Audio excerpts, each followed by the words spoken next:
एक पावन चरित्र है श्री भक्त गोपाल चरवाहे का। पहले ऐसा हुआ करता था कि सबकी गायें जैसे चराए तो सब लोग अन्न आदि जो है उसके घर भिजवा देते थे और गायें छोड़ देते थे। वो ग्वाला ही कहा जाता था। सैकड़ों लोगों की गाय चराता था और उसके घर में अन्न आदि जो आवश्यक सामग्री है भिजवा दी जाती थी। ना तो एक अक्षर वो पढ़ा लिखा था और ना कभी उसने भगवान का नाम या कोई चर्चा सुनी थी। उसके कोई परमार्थ से संबंध ही नहीं था। बस गाय चराते थे, जंगल में रहते थे, पत्नी भोजन पहुंचा देती थी और परिवार चलाने के लिए गांव के लोग दे देते थे अन्न, क्योंकि सबकी गाय चराते थे। ना तो उसको किसी धर्म का ज्ञान था, ना किसी साधना का ज्ञान था। एक दिन देखा जंगल से एक मंडली जा रही संतों के। ओ श्री राम जय राम जय जय राम, श्री राम जय राम, ऐसे कीर्तन। संत जन पहले मंडली बना के चलते थे तो नाम कीर्तन पद कीर्तन ऐसे। उसको बड़ा आनंद आया। उसको लगा कि इतने झूम झूम कर संत जन गा रहे हैं, किसी से बात नहीं की, पकड़ लिया। अब पूरा तो नहीं, बस उतना राम राम राम राम ऐसे करने लगा। देखो कई बार कहा है यदि आप बिना गुरु मंत्र के भी नाम जप करेंगे तो नाम जप आपको गुरु तक पहुंचा देगा, क्योंकि गुरु प्रदत्त नाम भगवत साक्षात्कार कराता है।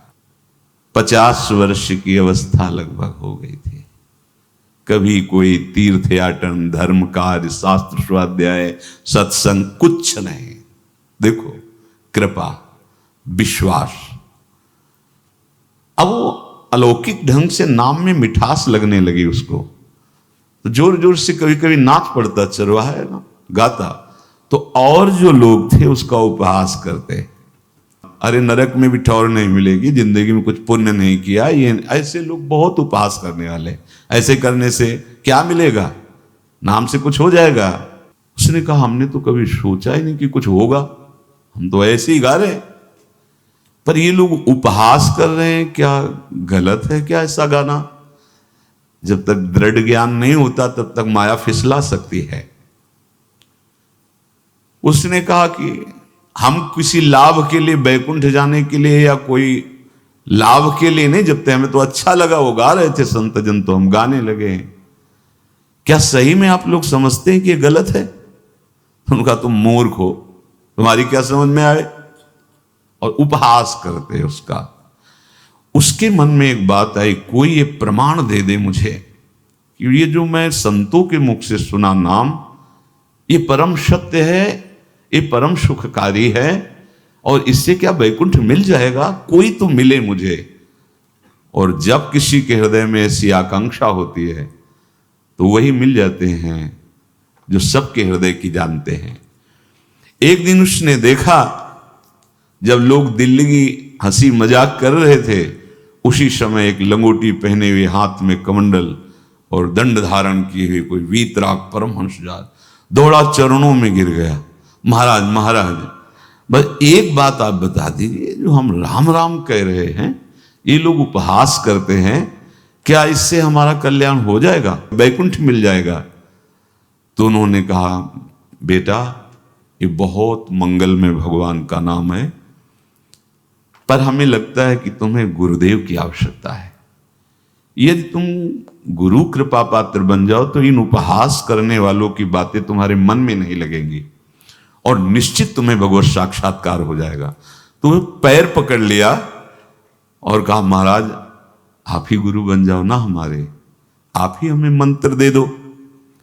तो उन्होंने कहा हम तो तीर्थ यात्रा में हैं, ऐसा हम नहीं कर सकते, पर यदि तुम भगवान से प्रार्थना करोगे तो तुम्हारे कल्याण के लिए सदगुरु प्राप्त हो जाएगा।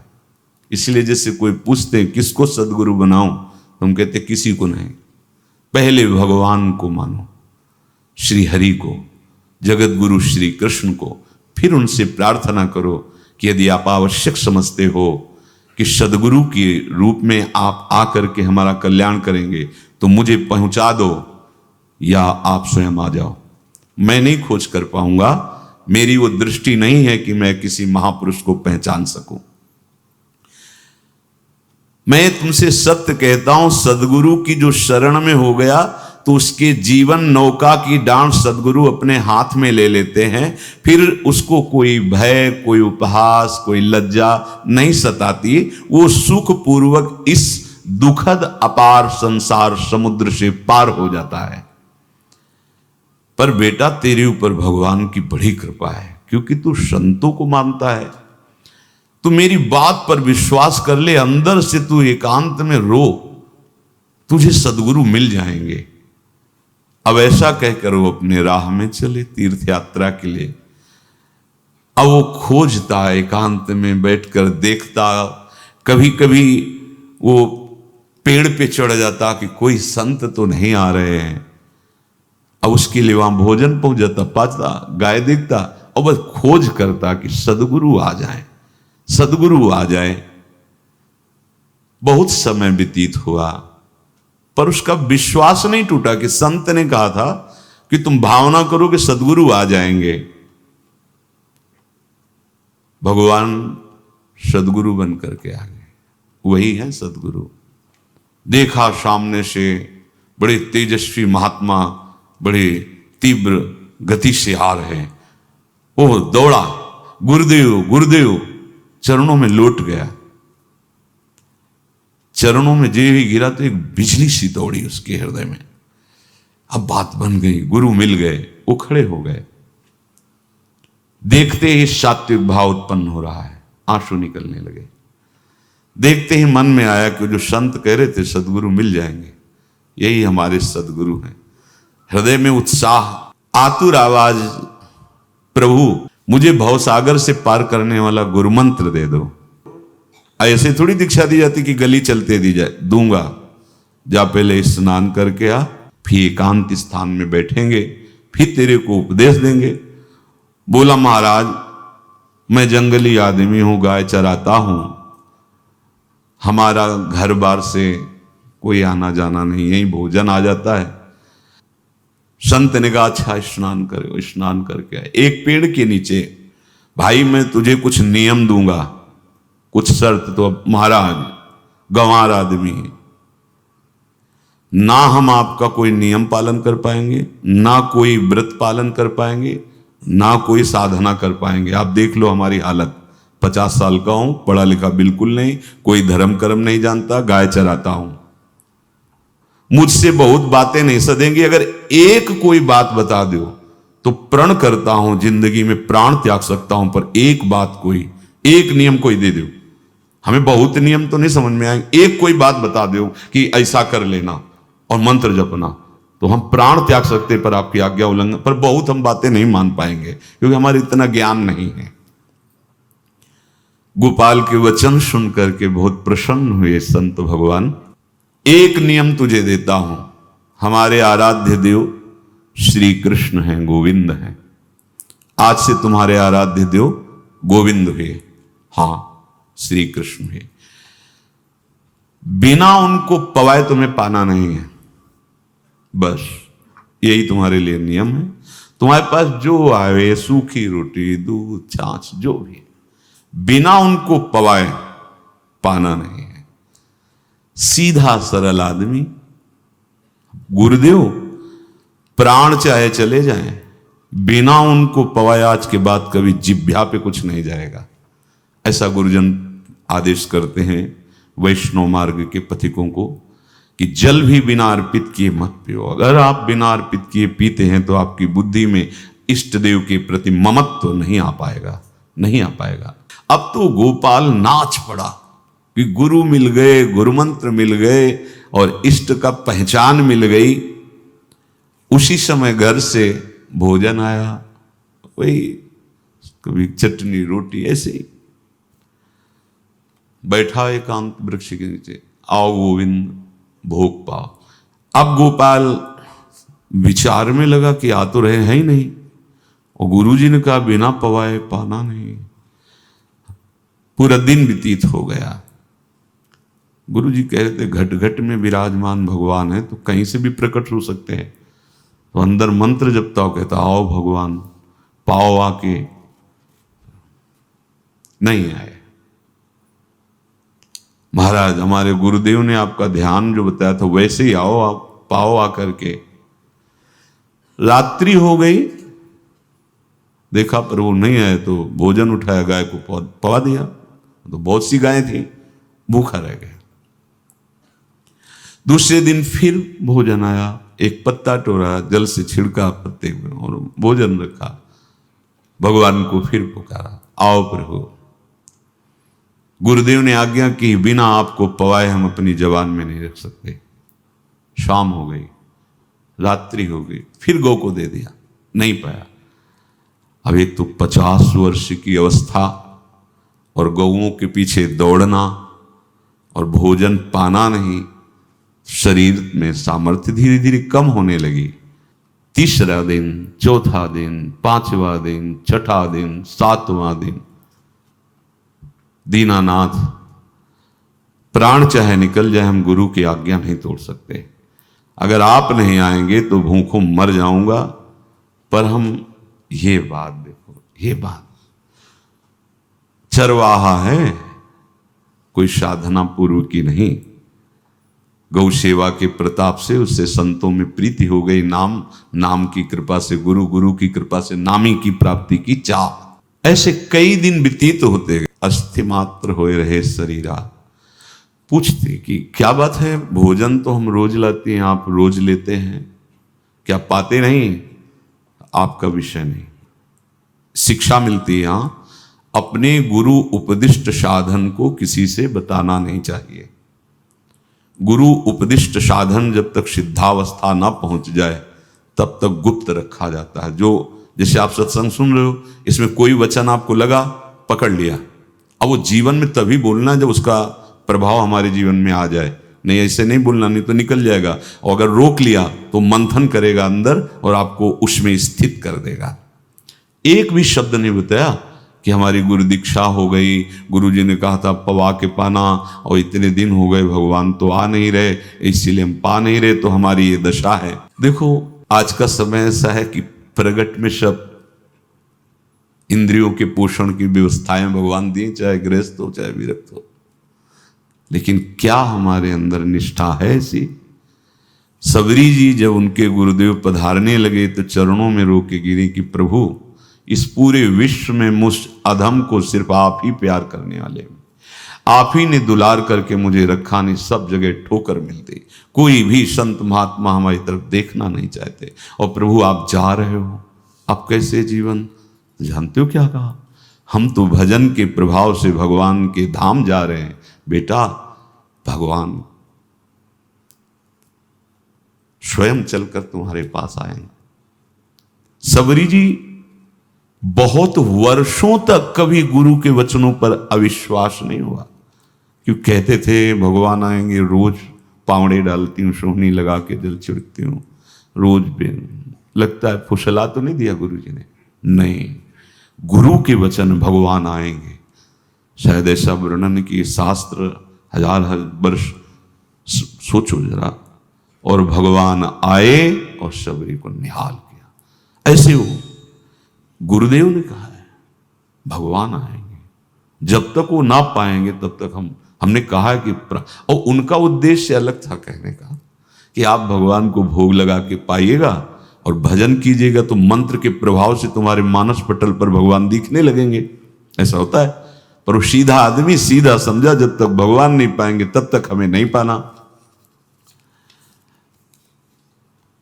18 दिन बीत गए, कुछ ना खाना ना पीना। गोविंद भी देखते हैं, बाल भक्त ओम प्रकाश जी महाराज यही अपने चामुंडा के पास से उधर, बहुत नामनिष्ठ महात्मा, बाल भक्तों में बहुत ही मानो प्रहलाद जी ही हैं। जैसे प्रहलाद जी नामनिष्ठ भगवान निष्ठ, घट घट में भगवान को देखने वाले, ऐसे श्री ओम प्रकाश जी बाल भक्त। बड़े बड़े महापुरुष गए, हरि बाबा, उड़िया बाबा, सब बस वो यही कहते कि ये श्री कृष्ण का आदेश है। फिर शायद 50 के भी ऊपर दिन गए थे, ऐसे 70 दिन तक उस महापुरुष ने कुछ नहीं खाया, सशरीर अंतर्ध्यान हुए। आज समाधि उनकी बनी। हे, जब महत्व भगवान का जग जाता है तो शरीर का महत्व नहीं। अच्छा, प्राणनाथ जब प्राणों का पोषण कर रहे हैं तो अन्न में भी तो प्राणनाथ की ही दी हुई शक्ति है, तो बिना अन्न के भी उनका पोषण हो रहा है। पर ये भागवती का आदेश से, मनमानी करने से नहीं। मनमानी करने में फिर मार्ग रुक जाएगा। भगवान आदेश करते हैं अपनी वाणी से, युक्ताहार विहार से, उचित आहार विहार, वो तो भगवद आदेश होता है। 18 दिन बीत गए। 19वें दिन जब भोजन आया तो पेट के आते सब सिकुड़ गई थी। वैसे ही 50 वर्ष के थे, आंखें धस गई थी, उठने की ताकत नहीं।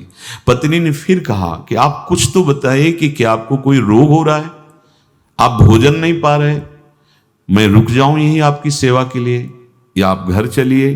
कोई उत्तर नहीं, आप जाइए, हम ठीक हैं। ऐसा फिर धीरे से पत्ता लाए, छिड़का, भगवान आओ पाओ आकर के। शाम हो गई, फिर गाय को दे दिया। विचार कर लिया कि अब मरना ही है, मुझ जैसे अधम के पास भगवान तो आएंगे नहीं, वो तो भगवान है। पर मैं अपने गुरु के वचन नहीं तोड़ सकता, मर चाहे जाऊं। 27 दिन व्यतीत हो गए, एक कवल भी अन्न नहीं पाया।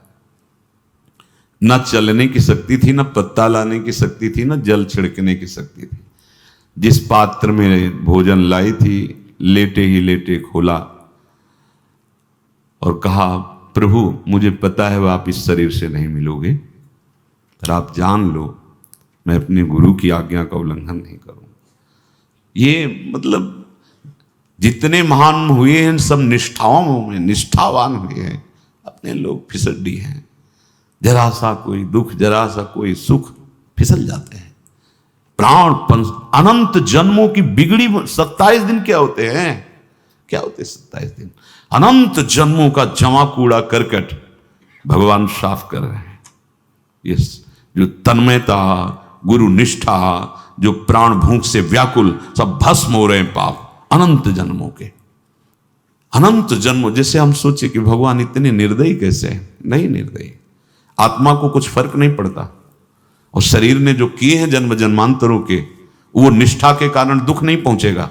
निष्ठावान को दुख नहीं पहुंचता, वो आपको दिखाई देगा दूर से, उसको दुख नहीं पहुंचता, क्योंकि निष्ठा का कवच है, वो कभी कोई भेद नहीं सकता।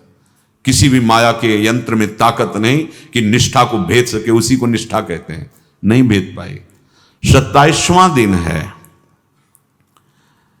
पति की दशा देख करके कहा, स्वामी अब तो आप कहोगे भी तो मैं नहीं जाऊंगी। अब आपकी दशा, इशारे से कहा आज भर चली जा, क्योंकि उसको लग रहा था आज प्राण निकल जाएंगे। आज भर चली जा, फिर कल से जैसी तेरी आज चली जा। इशारे से, बोलने की भी सामर्थ्य नहीं थी।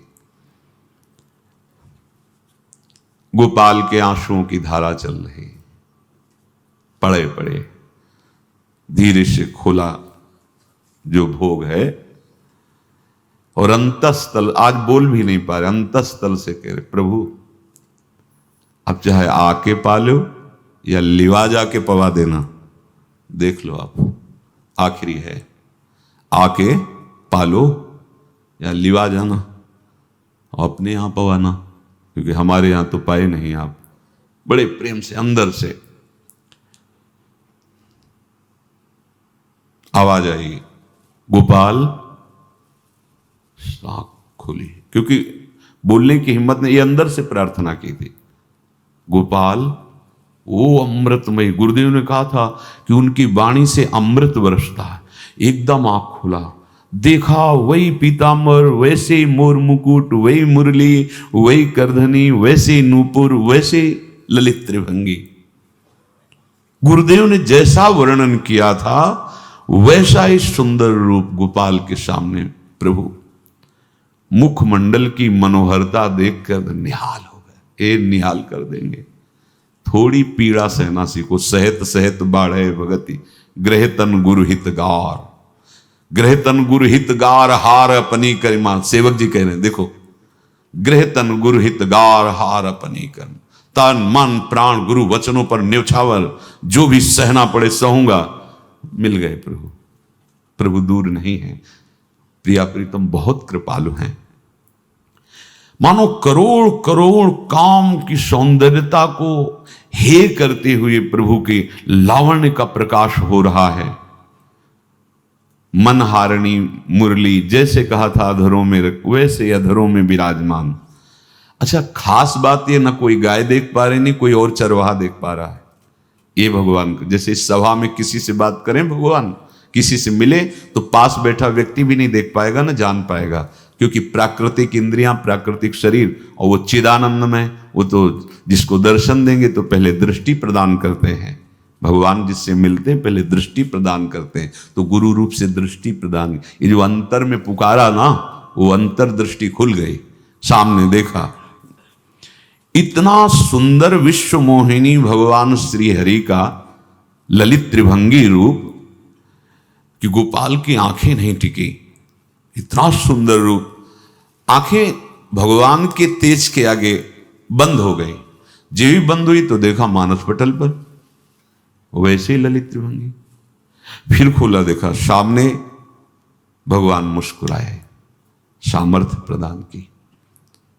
देखो अर्जुन के साथ ही तो खेलते भगवान सखा भाव से, रथाक रहे हैं, लेकिन भगवान का विराट स्वरूप देखने की सामर्थ्य अर्जुन में थी क्या? दिव्य दृष्टि प्रदान की। फिर भी कांप रहे थे अर्जुन जी भगवान की दिव्य दृष्टि संपन्न नेत्रों से उस विराट महिमा को देखकर कांप रहे थे अर्जुन। ये तो माधुर्य रूप प्रभु का है। उसने मानो इशारा किया प्रभु को कि हमारी सामर्थ्य में सकिल कर आ जाऊं, नजदीक आप आ जाओ। आ गए, अपना माथा प्रभु के चरणों में रखा, आंसुओं से भगवान के चरणों का प्रक्षालन कर रहा है। देखो गांव का गाय चराने वाला ग्वारा, जिसको कोई धर्म कर्म का ज्ञान नहीं, कोई भक्ति का ज्ञान नहीं, कोई शास्त्र का ज्ञान नहीं, भगवान ने फिर उसको उठाया और अपने हृदय, ज्यों हृदय से लगाया, हष्ट पुष्ट स्वस्थ सब, अंतर बाहर पूर्ण, कोई पीड़ा नहीं, कोई दुख नहीं, बिल्कुल तेजस्वी स्वरूप। भगवान की स्पर्श की महान सामर्थ्य है। बाली ने बहुत मारा ना सुग्रीव को, तो कर परशा सुग्रीव शरीरा, जे इस पर सारी पीड़ा गई। भगवान अमृत सावी है, भगवान दिव्य चिदानंद भाव देने वाले हैं। अब तो सुरमुनि वांछित प्रभु की छाती से लपटा हुआ है। ये ऐसा ना सोचो कि कहानियां हैं, ऐसा नहीं। ये सत्य विषय आप भी प्राप्त कर सकते हैं, इसी के लिए रोज सत्संग होता है। जब वो भगवान से लिपट कर छाती में अश्रु की बूंदे, तो भगवान ये था माम प्रपद्यन्ते, भगवान की अश्रु बूंदों से गोपाल का अभिषेक हो रहा है। मानो सुदामा मिलन हो रहा है जैसे। भगवान को दैन्य बहुत प्रिय है। तभी भाई जी महाराज कहते हैं पद में कि बुद्धिहीन बना दो हे भगवान, हमें बुद्धिहीन बना दो। ये जो बहुत बुद्धि चलती है ना, इसके लिए दौड़ भाग है। नहीं, सीधे प्रभु हमारे हैं, हम प्रभु के हैं। नाम जप आश्रय भगवत प्राप्ति निश्चित। भगवान बोले, प्यारे गोपाल अब तो रो मत, देख मैं तेरे प्रेम में पगी हुई ये जो सूखी रोटियां हैं अभी पाता हूं। और भगवान बैठ गए और उसके घर की जो रोटी थी उसे, देखो मुझे त्रिभुवन का कोई भी भोग प्रसन्न नहीं कर सकता गोपाल, मुझे त्रिभुवन का कोई भोग प्रसन्न नहीं कर सकता। इस बात को समझो। जिनको ये भ्रम हो कि हम अधर्म से कमा के 56 भोग लगा के प्रभु को प्रसन्न कर लेंगे, तो ये बात सुनो। कह रहे मुझे त्रिभुवन का कोई भोग प्रसन्न नहीं कर सकता, मैं ऐसे ही अन्न की चाह रखता हूं। भगवान के वचन, जैसे दुर्योधन का महल का सब वैभव त्याग के, स्वागत ठुकरा के और विदुरानी जी के हाथ का छिलका पाया, मैं ऐसे ही अन्न की चाह रखता हूं, भगवान कहते हैं, बलिहारी है। कभी प्यार से एकांत में रो के इनको पवाना सीखो। भले आप इतनी कटोरी में सब्जी, 2 रोटी, और अगर दैन्य भाव से कि नाथ कहाँ आप और कहाँ, कैसे आपको पवाएगा, जो छवि है ना, ऐसे पंखा करते जाओ, ऐसे बीच बीच में जल पिला, देखो ना, ये था माम प्रपद्यन्ते तास्तते भजम। आप जैसा मानोगे वैसा ही वो व्यवहार करेंगे, पक्का समझ लो। गोपाल जो सच्चे हृदय से मुझे पुकारता है, मैं अवश्य उसको मिलता हूं। जो प्रेम पूर्वक मुझे पवाता है, मैं अवश्य उसका पाता हूं। पत्रम पुष्पम फलम तोयम ये में भक्त्या, भक्ति पूर्वक जो पवाया, भक्ति पूर्वक का मतलब दैन्य। अभक्त में अहंकार होता है, देखो ये किया मैंने, वो भगवान स्वीकार नहीं करते। वो आपका शुभ कर्म बन सकता है, अब वो भी धर्म से कमाई की है तो, पर भगवान की प्रसन्नता का हेतु होगा दैन्य। जहां भी देखो, हमारे स्वामी को जहां भी देखो दैन्य में बिके हुए पाए गए, दैन्य में। और ये दैन्य किसी बाजार में नहीं मिलती, ये दैन्यता बनावटी नहीं होती, ये वस्तुतः हृदय की होती, भगवत प्रदत्त ही होती है। पर जो संत सदगुरुदेव की आज्ञा का अक्षरशः पालन करे तो इस दैन्य का निश्चित प्रादुर्भाव हो जाएगा, अहंकार गलित हो जाएगा। वत्स, मैं किसी भी वस्तु का कभी भूखा नहीं हूं। मानो गोपाल के बहाने से हमको समझा रहे हैं, क्या चाहिए भगवान को, क्या चाहिए? कुछ भी कर लो, माना कि तुम तात्कालिक वर्तमान दुख को मिटा सकते हो, तात्कालिक, लेकिन संपूर्ण दुखों को मिटाने के लिए हरिनाम गरज रहा है, राधा नाम गरज रहा है। आपसे प्रार्थना है, समझो इस बात को, कलयुग केवल नाम आधारा। देखो, सुन के राम राम शुरू किया, मिल गए सिद्ध सदगुरुदेव, दे दिया मंत्र, बता दी निष्ठा, और मिल गए भगवान। और भगवान कह रहे हैं अब तेरे जीवन में कभी दुख का लेस नहीं रहेगा, तू अब घर जा, अब किसी की गाय चराने की जरूरत नहीं है, कुल परंपरागत तेरे लक्ष्मी बढ़ती रहेगी, तुझे कुछ करने की जरूरत नहीं। देखो, बड़े बड़े सोने के पहाड़ किसी सुनार ने बनाए क्या? प्रभु ने तो बनाया। भगवान हंसते हंसते समझ ही नहीं पाए और अंतर्धान हो गए। अभी गोपाल कुछ अपने मन भर के देख नहीं पाया था, कह नहीं पाया था, भगवान अंतर्धान हो गए। अब तो चिल्ला चिल्ला के रोने लगा और विवश होके आंख मूंदी तो देखा उसके मानस पटल पर छाए। अब तो राजी हो गया कि ये मेरे प्रभु ऐसी जगह विराजमान हो गए, कोई देख नहीं पाएगा, हम रोज बात करेंगे, रोज दर्शन करेंगे। नारायण या गौर श्याम को हृदय निकुंज बसइए। तो इसलिए धैर्य धारण करके, कितना भी कष्ट हो, अब पीछे मत हटो, फिसलो मत। माया अपने पार्षदों को भेजेगी। प्रभु का चिंतन छूटे वो कुछ भी स्वीकार नहीं। प्रभु का चिंतन होते हुए जो हो रहा है उनका सृष्टि का कार्य है, जो जो जिसको सेवा दे हो रहा है। हमारा प्रभु का आश्रय अगर बदला किसी व्यक्ति का आश्रय या किसी अन्य का आश्रय, बहुत घाटा हो जाएगा। अपने इस मन को देखते रहिए कि प्रभु को प्रथम नंबर में रखता है या द्वितीय नंबर में। हमें तो लगता है ये हो सकता है चौथे पांचवें नंबर पे रखता हो।